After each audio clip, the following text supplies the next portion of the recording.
वंचित बहुजन आघाडीचा 2024 लोकसभा निवडणुकीचा जाहीरनामा हा आज आम्ही असताना प्रसिद्ध करत आहोत।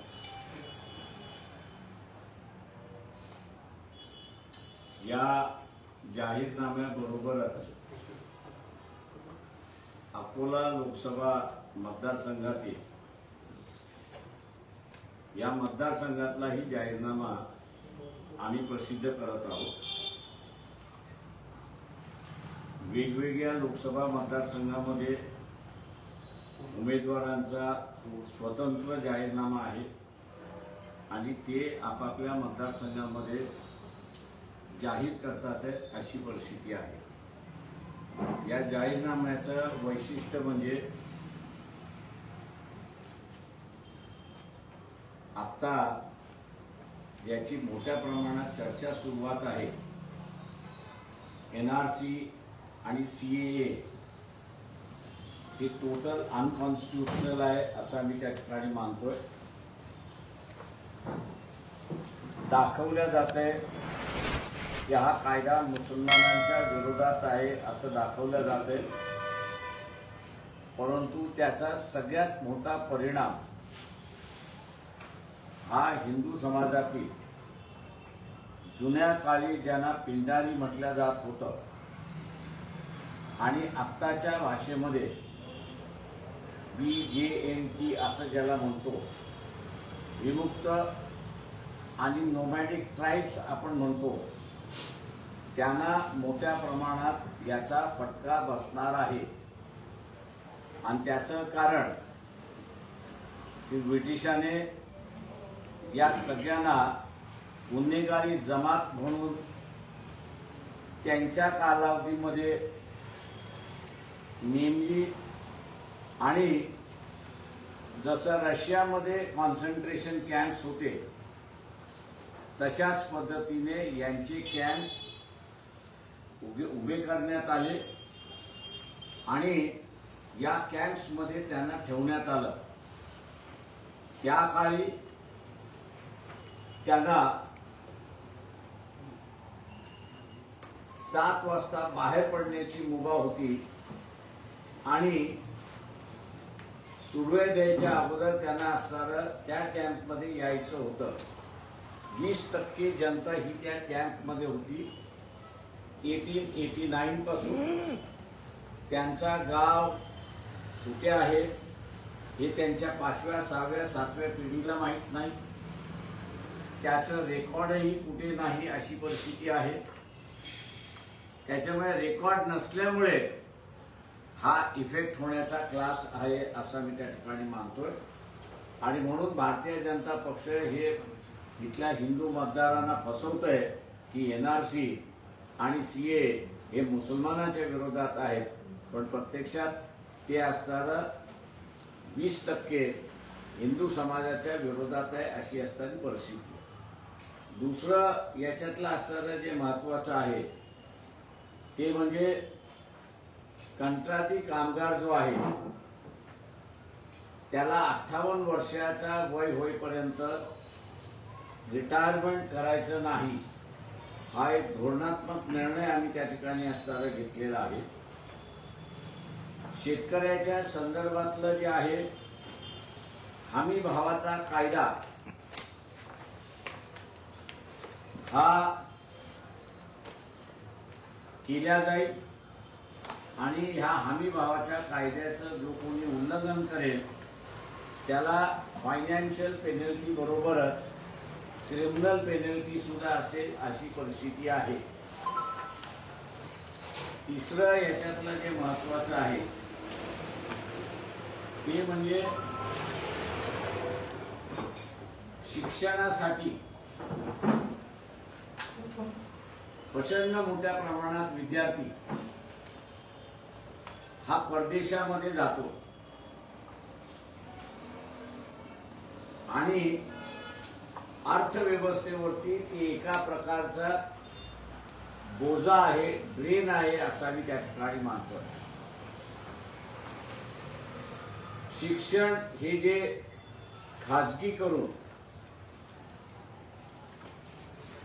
शिक्षण महर्षींनी कैदी केलेलं आहे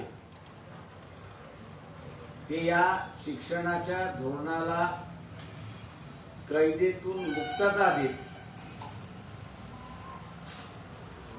शिक्षण सरकार आणि पब्लिक इन्स्टिट्यूशन याचं संमिश्रण भूमिका त्या ठिकाणी घेतल्या जाईल। केंद्रामध्ये शिक्षणावरती फक्त 3% तरतूद आहे, राज्यामध्ये 5% तरतूद आहे। शिक्षण हे असणारं सगळ्यात मोठं इन्व्हेस्टमेंट आहे असं मी यंगर जनरेशन मधलं इन्व्हेस्टमेंट आहे आणि म्हणून ते 9% पर्यंत घेऊन जाण्याचं आम्ही आश्वासन आमच्या असणाऱ्या जाहीरनाम्यामध्ये त्या ठिकाणी दिलेलं आहे। पब्लिक सेक्टर हे देशाच्या आर्थिक व्यवस्थेतला कणा आहे असं मी त्या ठिकाणी मानतोय।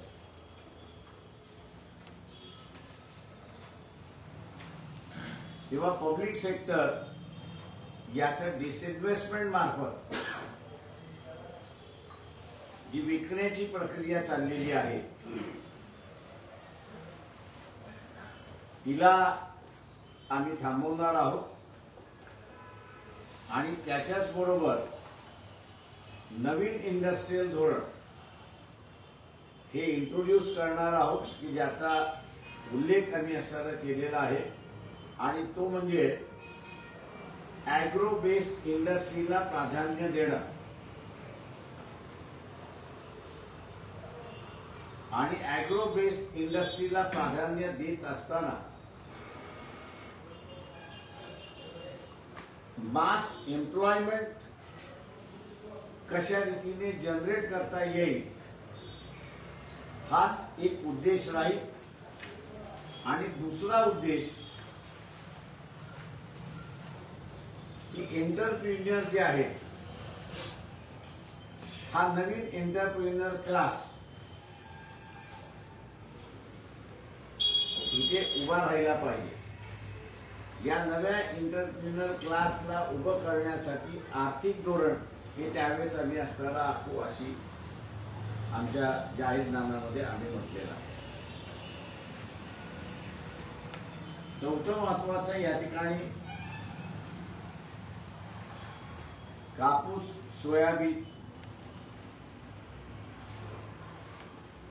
याला मार्केट प्रमाणे भाव मिळत नाही।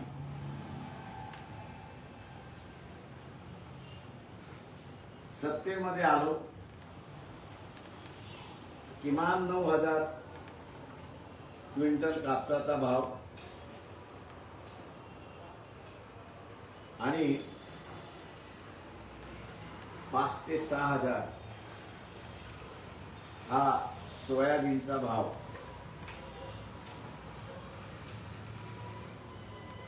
ॲग्रिकल्चर याला इंडस्ट्रियल दर्जा कसा मिळेल